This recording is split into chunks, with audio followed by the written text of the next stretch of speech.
The fierce Mafia boss ordered her gone. Then found out she was carrying his child. Have you ever wondered what happens when the most dangerous man in the city discovers the woman he exiled is carrying his child? When a ruthless crime lord who's never known defeat faces the one battle he can't win with threats or violence? That child is a Castellano. My blood. No Castellano will be born in exile, raised without knowing their legacy. And if I don't want that legacy for my child? If I want something better than an empire built on blood and fear? Better than wealth, power, protection? What exactly do you think you can offer this child alone that would surpass what I can provide? Integrity. Honesty. A life where they never have to fear a knock at the door or wonder which of their father's enemies might target them next. If you've ever been caught between doing what's right and doing what's necessary, this story will resonate deep in your soul. Give this video a like if you believe some legacies are worth fighting against, even when they come with power and privilege most people only dream of. I'm Lucy, and today I'm sharing the remarkable story of a woman who dared to challenge one of the most powerful crime bosses in Blackwater City, not for herself, but for the future of their unborn child.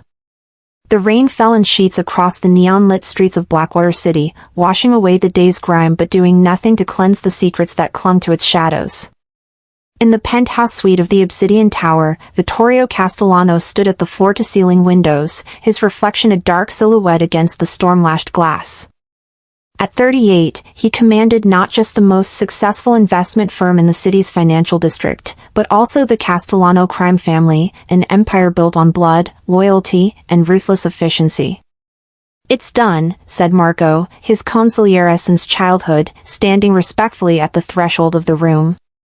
"She'll be on a plane to Europe tonight. The apartment has been cleared, her accounts frozen.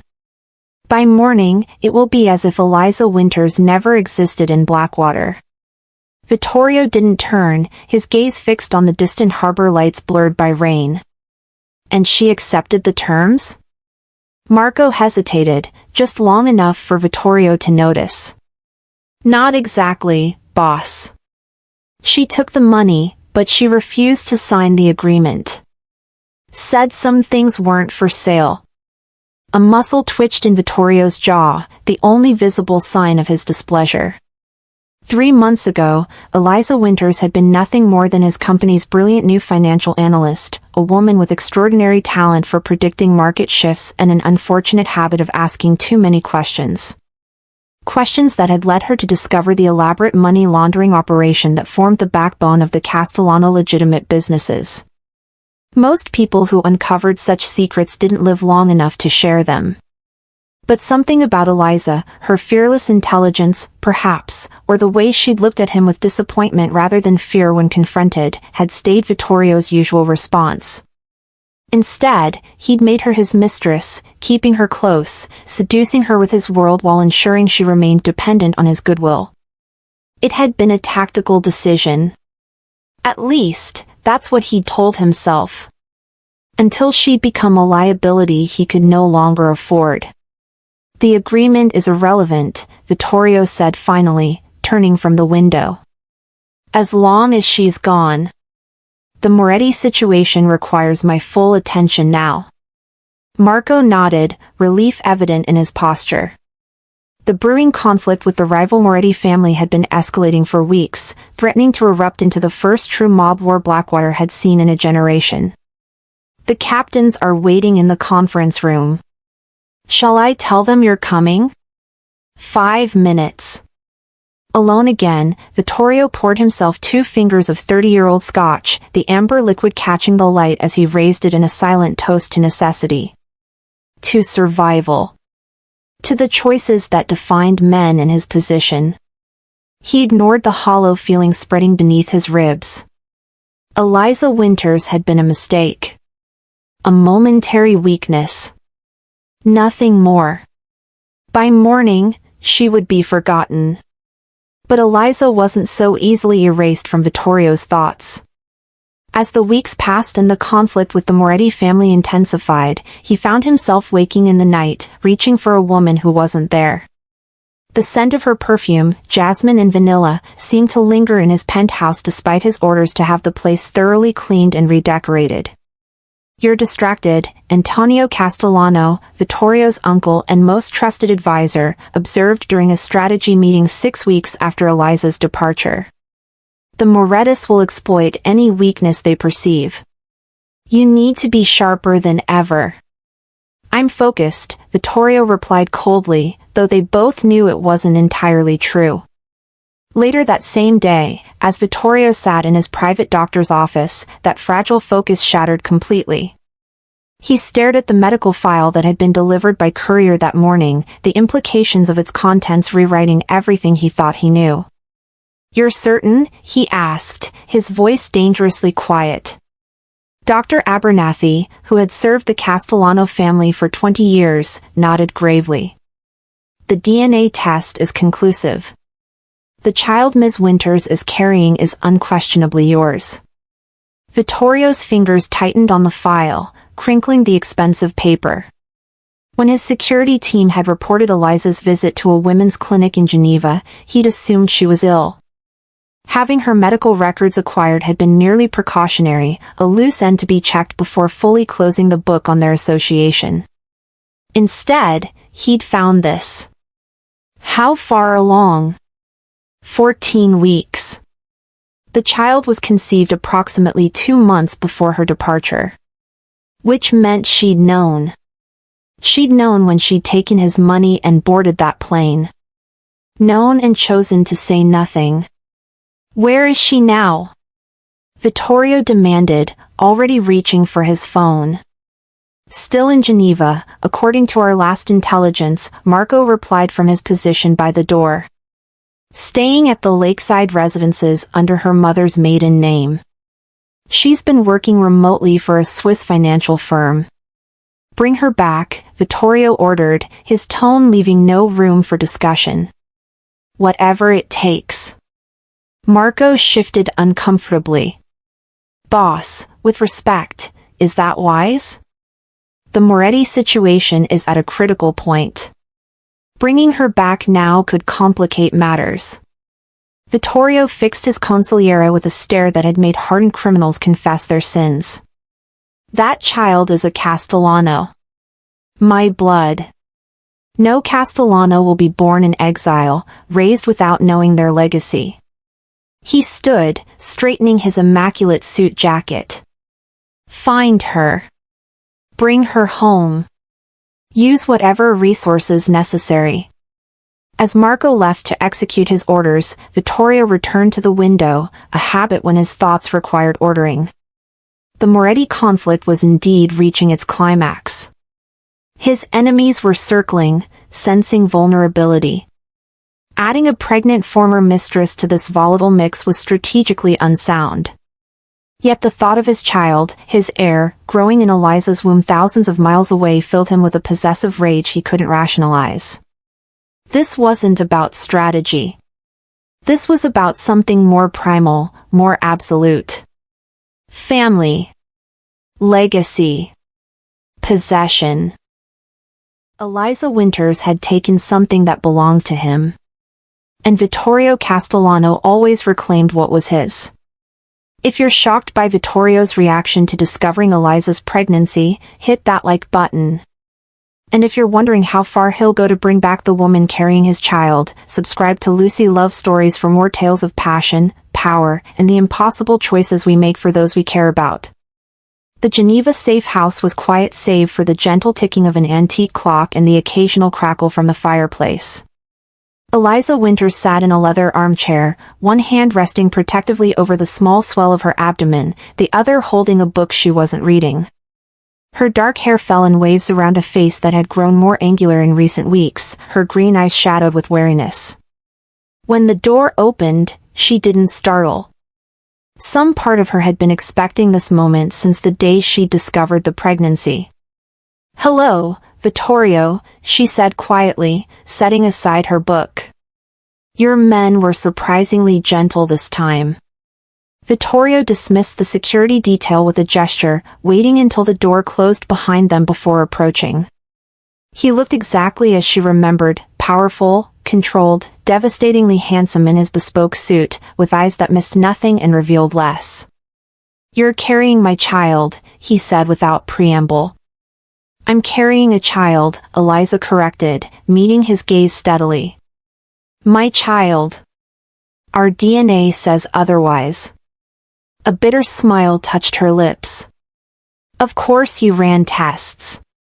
Did you have your men break into my doctor's office, or did you simply buy the entire clinic?" "You knew before you left," Vittorio countered, ignoring her question. "You took my money knowing you were pregnant with my heir, and you said nothing." Eliza rose from the chair, her movements careful but determined. At 32, she carried herself with a quiet dignity that had first caught Vittorio's attention during a board meeting nearly a year ago. That same dignity now formed a shield around her as she faced him. "What would you have done if I had told you?" she asked. "Locked me in a gilded cage? Assigned guards to monitor my every move? Or perhaps you'd have simply resolved the situation as you do all your inconvenient problems. You had no right to make that decision alone." "I had every right," she countered, her voice rising slightly. "The moment I discovered what you really are, what your business really does, any obligation I had to you ended. I took your money as compensation for the career you destroyed, the life you upended. Not as payment for my silence about this child." Vittorio moved closer, his presence filling the room in a way that had nothing to do with physical size. "Yet silence is exactly what you chose. To protect my baby from your world," Eliza said, her hand again moving instinctively to her abdomen. "From the violence and corruption that follows you like a shadow." Something flickered in Vittorio's dark eyes, anger, certainly, but beneath it, something more complex. That violence and corruption built an empire that has stood for generations. That empire is your child's birthright. And if I don't want that birthright for my child? If I want something better? Better than wealth, power, protection? Vittorio's laugh held no humor. "What exactly do you think you can offer this child alone that would surpass what I can provide?" Eliza stepped closer, close enough that she had to tilt her head back to maintain eye contact. "Integrity. Honesty. A life where they never have to fear a knock at the door or wonder which of their father's enemies might target them next." Her voice softened. "A chance to be something other than a Castellano." For a moment, something vulnerable crossed Vittorio's face, so quickly Eliza might have imagined it. Then his expression hardened again, his decision made. "Pack your things," he said, his tone brooking no argument. "We're returning to Blackwater tonight. I'm not going anywhere with you." "You misunderstand, Eliza. This isn't a request." He gestured toward the window, where the lights of 2 SUVs were visible in the driveway. "You can come willingly, with dignity, or you can be escorted. But you are coming." Eliza's eyes flashed with defiance. "And then what? You'll keep me prisoner until I give birth? Force me to hand over my child?" "No." Vittorio's answer surprised her. "You'll be installed in the east wing of my estate, with full security and every comfort. You'll have access to the best medical care. And after the birth..." He paused, as if the words were unfamiliar in his mouth. "We'll discuss arrangements that serve both our interests and the child's." "You expect me to believe you'll negotiate? You, who orders people gone when they become inconvenient?" Vittorio's expression remained impassive, but something shifted in his posture. "What I ordered was your removal from a dangerous situation. Had I wanted you dead, Eliza, we wouldn't be having this conversation." The truth of this statement hung between them, undeniable despite her anger. Whatever his other sins, Vittorio had chosen exile for her rather than elimination, a mercy not extended to others who had learned his secrets. "Why?" she asked suddenly. "Why not just let us go?" You've never wanted a family, never shown interest in children. This pregnancy is nothing but a complication in your carefully controlled life. For the first time, Vittorio seemed to consider his answer carefully, as if the question had caught him unprepared. When he finally spoke, his voice held an unfamiliar note of rawness. Because some legacies aren't chosen, Eliza. They're inherited, like blood. My father taught me that a Castellano's first duty is to family, to protect what's ours, to preserve what was built for us. His gaze dropped briefly to her abdomen. That child is mine. My blood. My responsibility. I will not abandon it to a world that would devour it without the protection of my name. In that moment, Eliza glimpsed something beneath Vittorio's ruthless exterior, not tenderness, exactly, but a fierce, primal devotion to concepts she had never associated with him. Family. Duty. Legacy. It didn't excuse what he was, what he had done. But it complicated the monster she had constructed in her mind during their separation. 1 month, she said finally. I'll return to Blackwater for 1 month. During that time, we'll establish terms for how this child will be raised, with legal documentation that even you can't override. If we can't reach an agreement I can live with, I leave again, and this time, you won't find me. Vittorio's expression remained unreadable, but she sensed his calculation, weighing options, assessing risks. Finally, he nodded once. 1 month. Beginning tonight. As Eliza moved to gather her belongings, she felt the weight of the decision settling around her. She was returning to the city she'd fled, to the man whose world had both seduced and terrified her. For her child, she was walking back into the lion's den. But this time, she wouldn't be powerless. This time, she carried the one thing Vittorio Castellano couldn't control through money or fear, his heir, his legacy, his future. And in that, perhaps, lay her strength. If you've ever had to make an impossible choice to protect someone you love, hit that like button right now. The most dangerous part of Eliza's journey is just beginning, and you won't want to miss what happens when she returns to the city ruled by the man who once ordered her gone. The black SUV glided through Blackwater City's rain-slicked streets, its tinted windows concealing the tense silence within.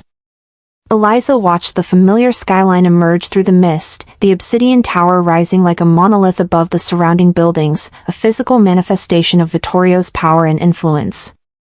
Your things have been moved to the estate, Vittorio said, breaking the silence that had stretched between them since leaving Geneva. The East Wing has been prepared according to my instructions. Your instructions, Eliza echoed, unable to keep the bitterness from her voice. Of course. Everything according to your instructions. Vittorio's jaw tightened, but he didn't rise to the bait. The wing has its own entrance, kitchen, and staff. You'll have privacy, but security will be non-negotiable. Prison with better amenities is still prison, Vittorio. It's protection, he corrected sharply.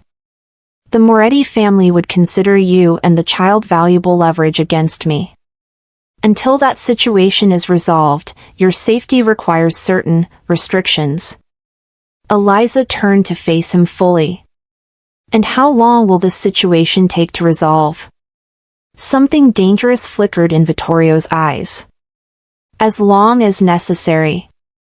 The SUV turned onto a private road that wound through dense trees, eventually revealing the Castellano estate, a sprawling Mediterranean-style mansion set against the backdrop of the city's northern hills. Unlike the sleek modernity of Vittorio's penthouse, the family estate exuded old-world elegance and permanence, a reminder that the Castellanos had ruled Blackwater's underworld for generations. As the vehicle pulled up to a side entrance, Eliza noticed the subtle but unmistakable security measures, cameras disguised as decorative elements, ground staff who moved with the alertness of trained guards, the reinforced gates they had passed through moments earlier. Welcome to your new home, Vittorio said, his tone softening slightly as he helped her from the car.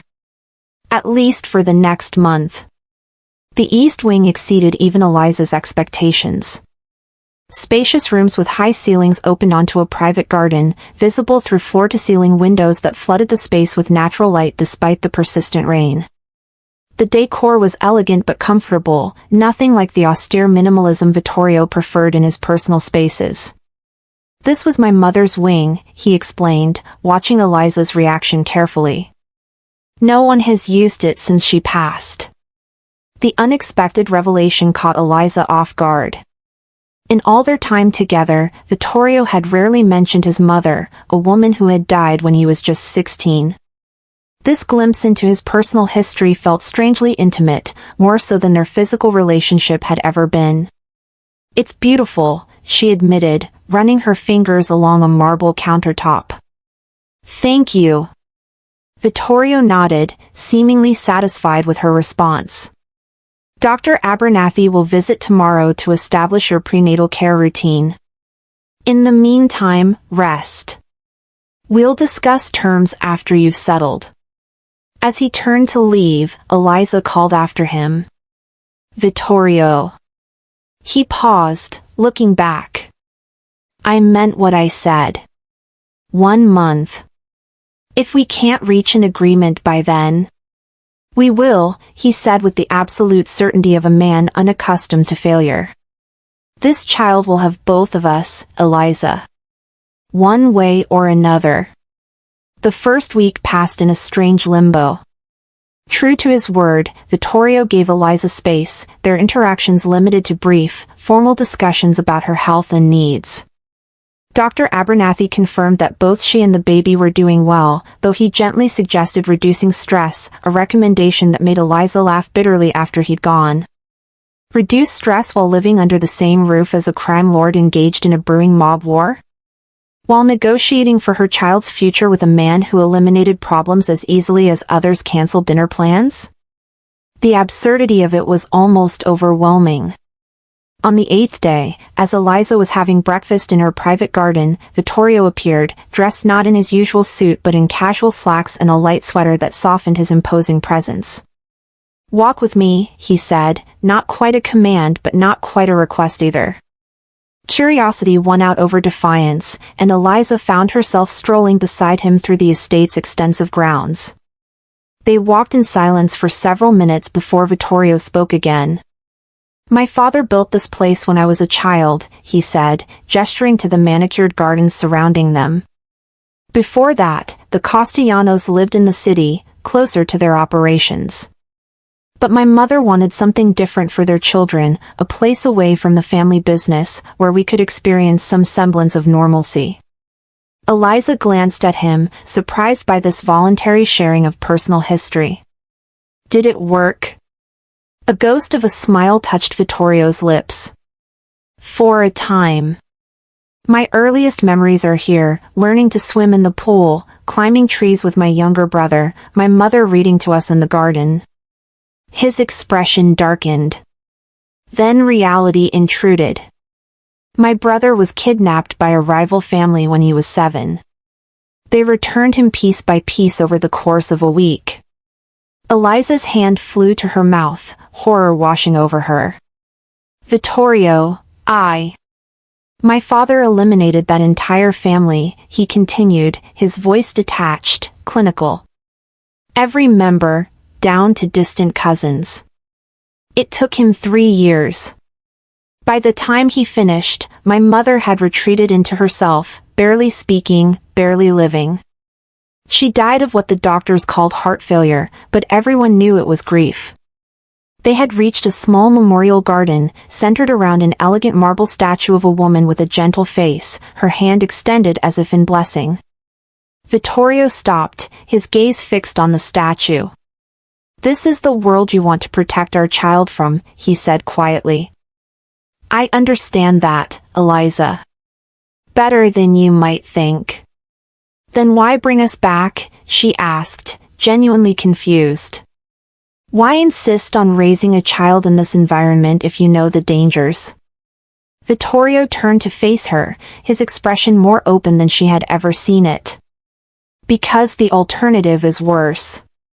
A Castellano without protection, without knowledge of the dangers they face simply by virtue of their name, that child would be vulnerable in ways you can't imagine. So we're trapped, Eliza said, the realization settling heavily.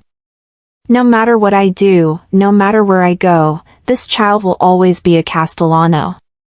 Always be a target. Yes, Vittorio agreed, his honesty brutal but necessary. But with me, with the family's resources and protection, they can be a Castellano who survives. Who thrives, even. For the first time since discovering her pregnancy, Eliza felt the full weight of what it meant to carry a Castellano heir. Not just the moral implications of bringing a child into a world of crime and violence, but the practical reality that her child would never be truly safe without the very protection she had been trying to escape. There has to be another way, she whispered, more to herself than to Vittorio. He stepped closer, not touching her but near enough that she could feel the warmth radiating from him. Help me find it, then. That's why you're here, isn't it? Not just to negotiate terms, but to forge a new path, for all of us. The sincerity in his voice caught her off guard. For a moment, she glimpsed the man she had first been drawn to, brilliant, determined, capable of extraordinary vision when he chose to exercise it. I don't know if that's possible, she admitted. Neither do I, Vittorio replied with unexpected candor. But for our child, I'm willing to try. As they walked back toward the house, a new understanding settled between them, not trust, not yet, but perhaps the beginning of something that could eventually grow into it. A shared purpose that transcended their complicated past. Neither of them noticed the dark sedan parked just beyond the estate's perimeter, its occupants photographing their every move through high-powered lenses. In the Moretti compound across the city, Salvatore Moretti studied those same photographs with calculating interest. So the rumors are true, he mused to his assembled captains. Castellano's woman is back, and pregnant, from the look of her. A weakness we can exploit? Asked his youngest son, eager to prove himself. Salvatore's smile was cold, predatory. More than a weakness, my son. An opportunity. If you're wondering how far someone will go to protect their family, both the family they were born into and the family they're creating, hit that subscribe button now. The battle between Vittorio and Eliza is about to become much more complicated as outside threats force them to confront what truly matters. 2 weeks into her stay at the Castellano estate, Eliza noticed a subtle shift in the atmosphere. Security personnel doubled, then tripled. Vittorio's meetings in the main house grew longer, more intense, voices occasionally rising enough to carry across the courtyard separating her wing from the rest of the mansion. What's happening? She asked Sophia, the quiet, efficient housekeeper assigned to her wing, who seemed to know everything that occurred on the estate. Sophia hesitated, folding linens with practiced precision. The Moretti situation is escalating, Ms. Winters. How bad is it? Bad enough that Mr. Castellano hasn't left the estate in 3 days. Sophia's eyes flicked briefly to Eliza's growing baby bump. He's concerned about vulnerabilities. That evening, Vittorio appeared at her door unannounced, tension evident in the set of his shoulders despite his carefully controlled expression. We need to discuss security, he said without preamble, stepping into her living area when she moved aside. The current arrangements are no longer sufficient. Eliza crossed her arms. What's changed? The Morettis know you're here. And they know about the child. His jaw tightened. They've made it clear they consider you both valuable leverage. A chill ran through Eliza. How? We've barely left the estate. They have sources. As I have sources in their organization. Vittorio paced the room, a rare display of agitation. I'm moving you to a more secure location until this is resolved. No. Eliza's refusal was immediate and firm. I'm not being uprooted again, Vittorio. Not when we're finally making progress on our agreement. They had indeed been working on a complex legal framework for their child's future, a document that would ensure the baby had both parents in their life while protecting them from the darker aspects of the Castellano legacy. The negotiations had been surprisingly productive, revealing a side of Vittorio she hadn't seen before: thoughtful, pragmatic, occasionally even willing to compromise. "This isn't negotiable, Eliza. Your safety is my concern," she interrupted. "I agreed to 1 month here. Not to be shuffled around like a chess piece whenever it suits your strategy." Vittorio's eyes flashed with frustration. "This isn't about strategy. It's about keeping you alive. Keeping our child alive." "Then find another way," she challenged. "You're Vittorio Castellano. Isn't that what you do? Find solutions where others see only problems?" Something shifted in his expression: surprise, perhaps, at her invocation of his reputation, or at her unwavering confidence that he could resolve this without disrupting the fragile peace they'd established. "There is another option," he said slowly. "But you won't like it.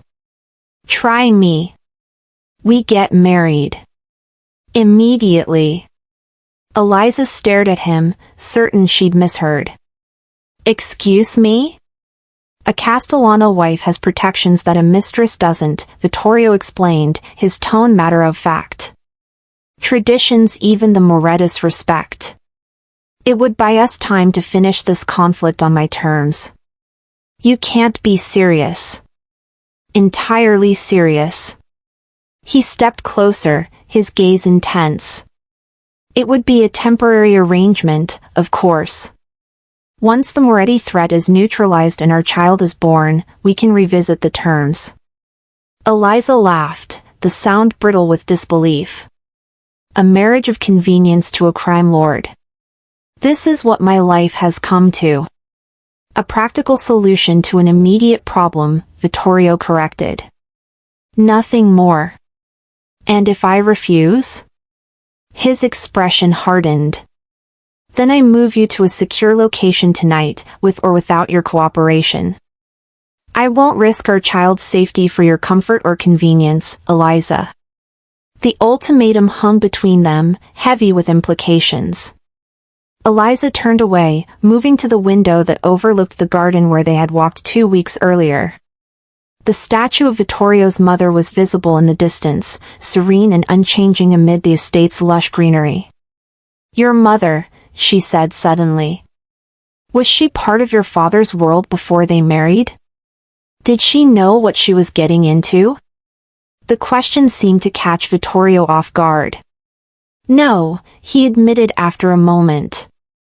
"She was a concert pianist. They met at a charity event. My father kept her separate from his business for as long as he could. Until he couldn't anymore. Until reality intruded, as you put it." Eliza turned back to face him. "Is that what you want for me? For our child? The same fate that destroyed your mother?" Something vulnerable flickered across Vittorio's face. "What happened to my family won't happen to ours." "How can you possibly promise that?" "Because I learn from the past," he said with quiet intensity. "My father's mistake wasn't his business or his enemies. It was his refusal to prepare my mother for the reality of our world. He kept her innocent, sheltered, and when that shelter was violently removed, she had no defenses." He moved closer, not touching her but near enough that she could feel the heat radiating from him. "You're not my mother, Eliza. You've seen the darkness in me from the beginning. You've faced it with clear eyes and unwavering courage. That's why you're still alive. That's why, despite everything, He stopped abruptly. "You what?" she pressed, suddenly needing to hear whatever he'd been about to say. Vittorio's expression closed again, the moment of openness gone. "I respect your strength," he said finally. "It's what our child will need to survive in this world, whether I'm in their life or not." The admission felt like both truth and evasion. Before Eliza could push further, Vittorio's phone buzzed. He checked it, his expression darkening.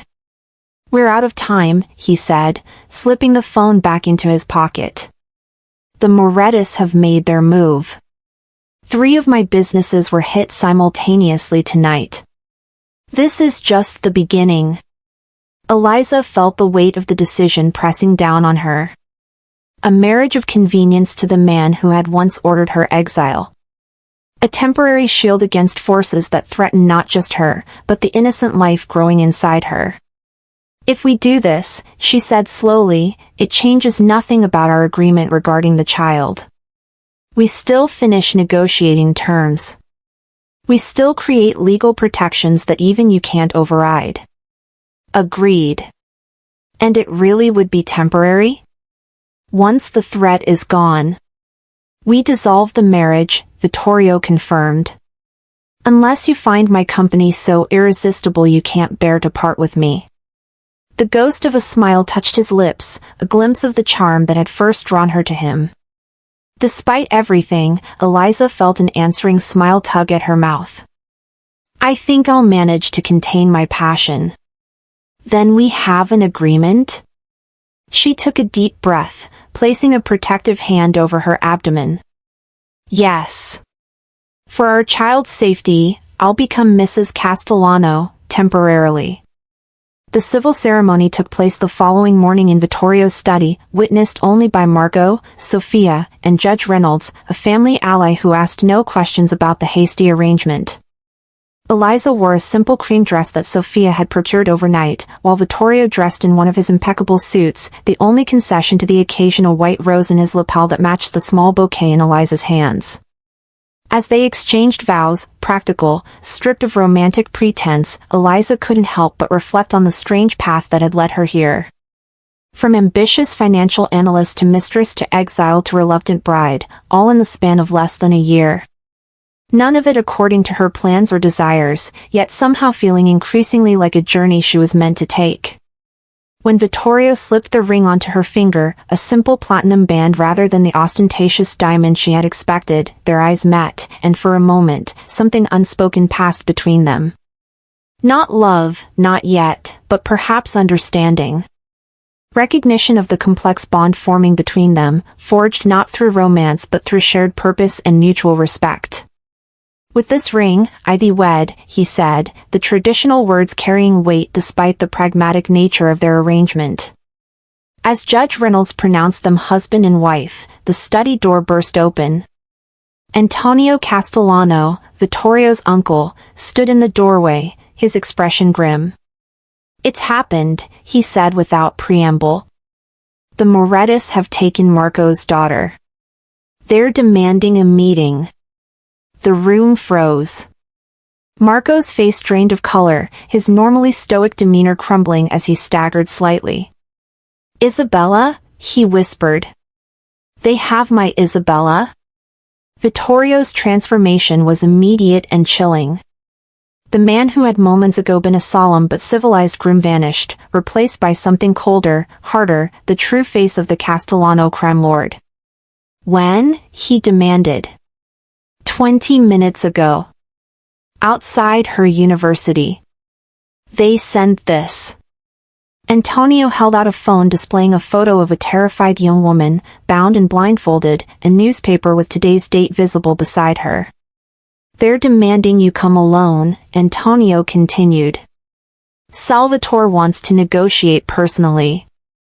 "It's a trap," Marco said, his voice hollow with despair.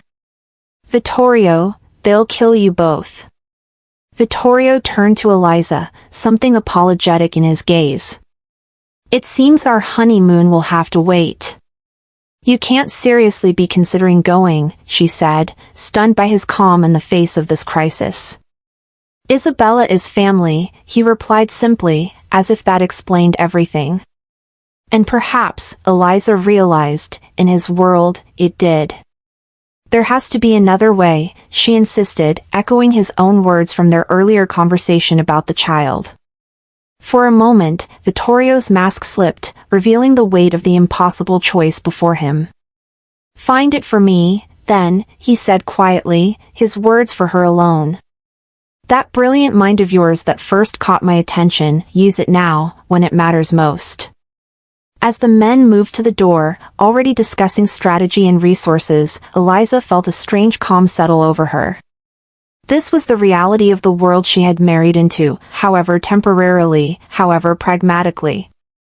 A world where family meant everything, where loyalty was absolute, and where violence was sometimes the only currency that held value. But it was also a world where problems had solutions, if you were clever enough to find them. And if there was one thing Eliza Winters, no, Eliza Castellano now, had always been, it was clever. Wait, she called after them. I think I know how to get Isabella back without anyone dying today. Vittorio turned, his expression guarded but attentive. I'm listening. If you believe that sometimes the most dangerous person in the room isn't the one with the gun but the one with the plan, hit that like button. And if you want to see how Eliza's brilliant mind might save not just Isabella, but everyone she's come to care about, subscribe to Lucy Love Stories right now. The most unexpected twist in this dangerous game is about to unfold. The men stared at Eliza with expressions ranging from skepticism to desperate hope as she outlined her plan. It was audacious, requiring precision timing and resources that only the Castellano organization could provide. Most importantly, it leveraged her unique skills, the same financial expertise that had led her to discover Vittorio's money laundering operation in the first place. The Moretti's legitimate businesses are overextended, she explained, pulling up financial records on Vittorio's computer. They've been borrowing heavily to fund their expansion into Castellano territory. Their primary lender is Blackwater Trust, which happens to be vulnerable to a very specific type of digital pressure. You're suggesting we attack them financially while Isabella is in danger? Marco asked, his voice tight with barely controlled panic. I'm suggesting we give Salvatore Moretti something he wants more than revenge, Eliza clarified. His empire is on the verge of collapse. One push in the right direction, and Blackwater Trust will call in their loans simultaneously. Vittorio studied the financial data with narrowed eyes. And you can arrange this push? I designed half of Blackwater Trust's security protocols during a consulting project last year, Eliza said with a grim smile. I know exactly where the vulnerabilities are. Do it, Vittorio decided. But I'm still meeting Salvatore. Your financial attack gives us leverage, not a guarantee. Then I'm coming with you, Eliza said firmly. The room fell silent. Even Antonio, who had been watching her with growing appreciation, looked shocked at this declaration. Absolutely not, Vittorio said, his tone leaving no room for argument. You're carrying my child. I won't risk both of you. That's exactly why I need to be there, Eliza countered. The Morettis know I'm pregnant. My presence changes the dynamics of the meeting, makes it clear that this isn't just about territory or business, but about family. After tense negotiation, Vittorio reluctantly agreed. Eliza would stay in the second vehicle, executing her plan remotely while he confronted Salvatore. 3 hours later, a convoy of black SUVs pulled into the abandoned shipyard where Salvatore Moretti had demanded the meeting. Eliza sat in the second vehicle, a laptop open on her knees, her fingers poised over the keyboard as she waited for the signal. Through the open channel, she heard Vittorio's voice clearly. You've made a fundamental miscalculation, Salvatore. You see Isabella as leverage against me. But you've forgotten something crucial about the Castellanos. And what's that? Salvatore's voice was rough with the accent of old Blackwater. We protect our own. All of our own.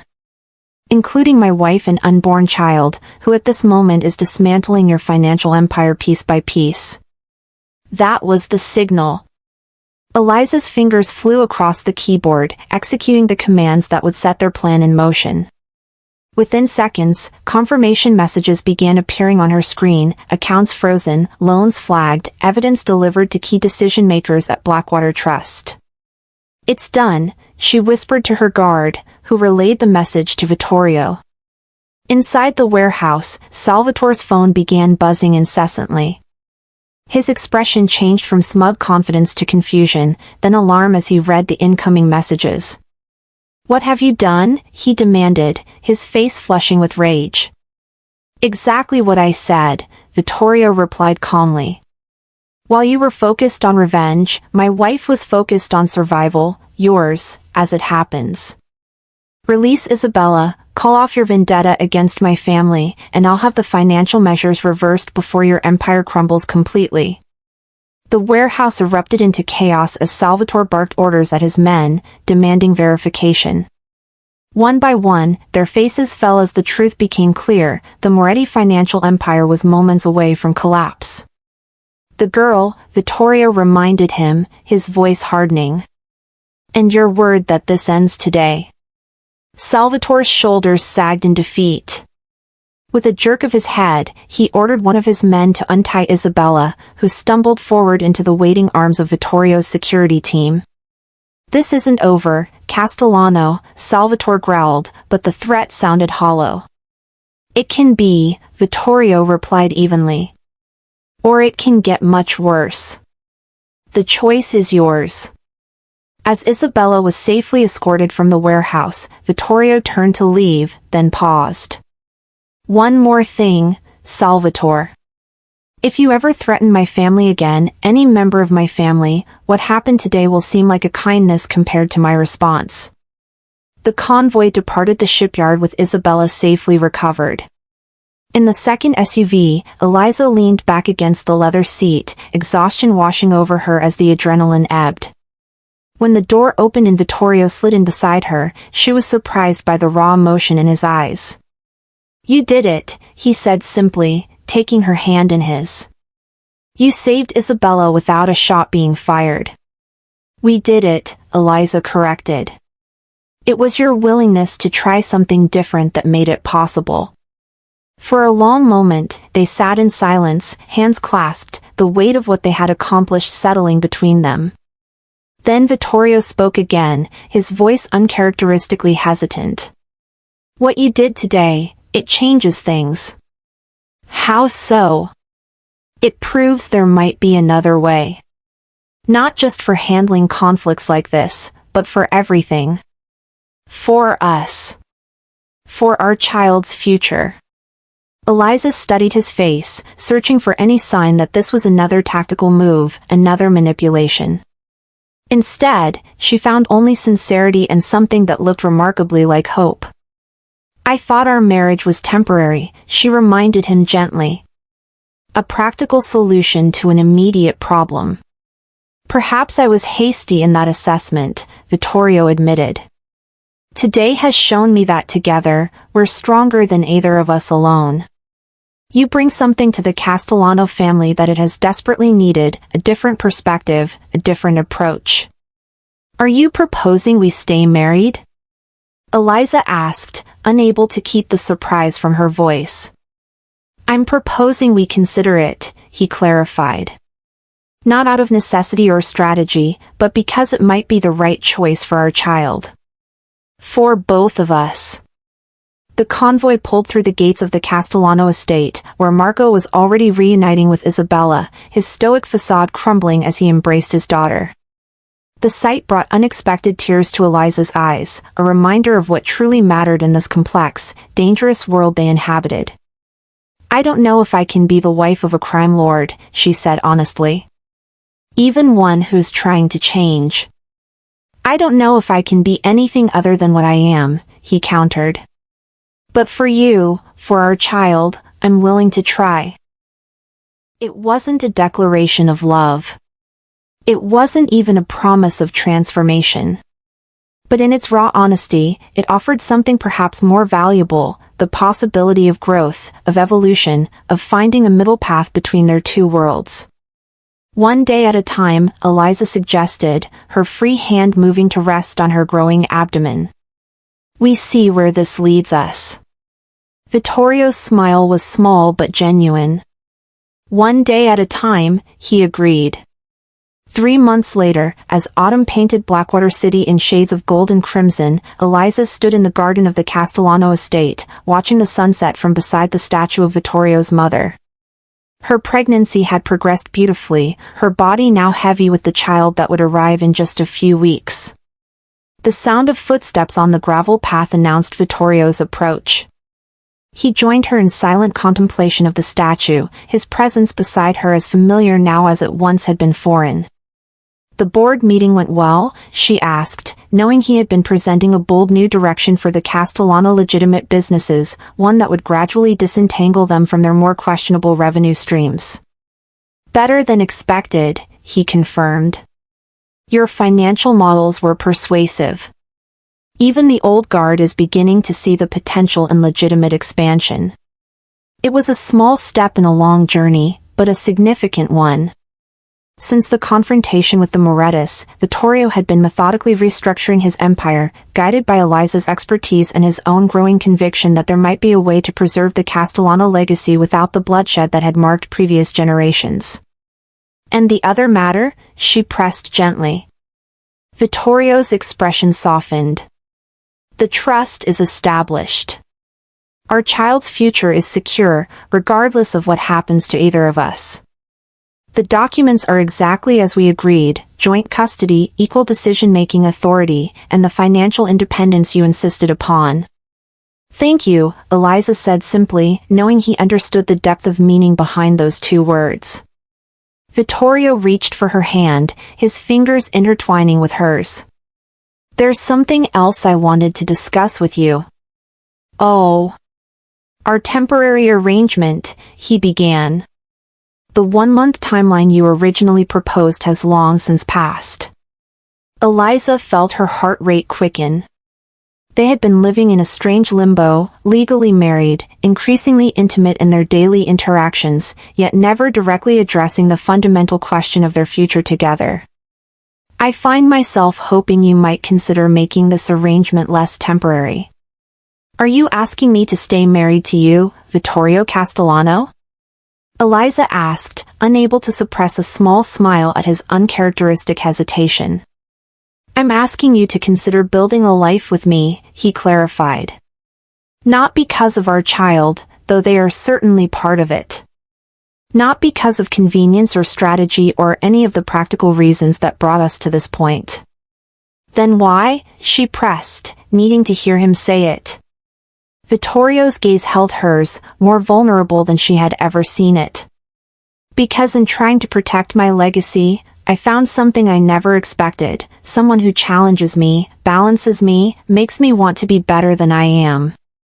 Someone I can't imagine my life without, now that I know what it's like to have you in it. I'm still not sure I can be the wife of a crime lord, Eliza said, echoing her words from months earlier. And I'm still not sure I can be anything other than what I am, Vittorio replied. But I'm certain that whatever I become, I want you beside me while I figure it out. One day at a time, she said finally, leaning into him as his arm circled her waist. But I'm willing to see where this leads us. As the sun dipped below the horizon, Eliza felt the baby kick beneath her ribs, a reminder of the new life that had catalyzed this unexpected journey. A life that would be born into complexity and contradiction, but also into love and protection and the promise of something better than what had come before. In the end, perhaps that was the most any parent could offer their child, not perfection, but progress. Not an unblemished legacy, but the courage to forge a new one. And in the arms of the man who had once ordered her gone, the man who had moved heaven and earth to bring her back when he discovered she carried his child, Eliza found herself looking forward to that journey, one day at a time. If this story touched your heart, please hit that like button and subscribe to Lucy Love Stories. I'd love to hear your thoughts in the comments below. Have you ever had to choose between what's safe and what's right? Have you witnessed someone change when given the right motivation? Remember that sometimes the most powerful transformations begin not with grand gestures, but with the simple decision to try a different path, one day at a time. Until next time, this is Lucy, reminding you that even the fiercest hearts can be softened by the right person at the right moment. Sometimes, what begins as our greatest challenge becomes our most unexpected blessing.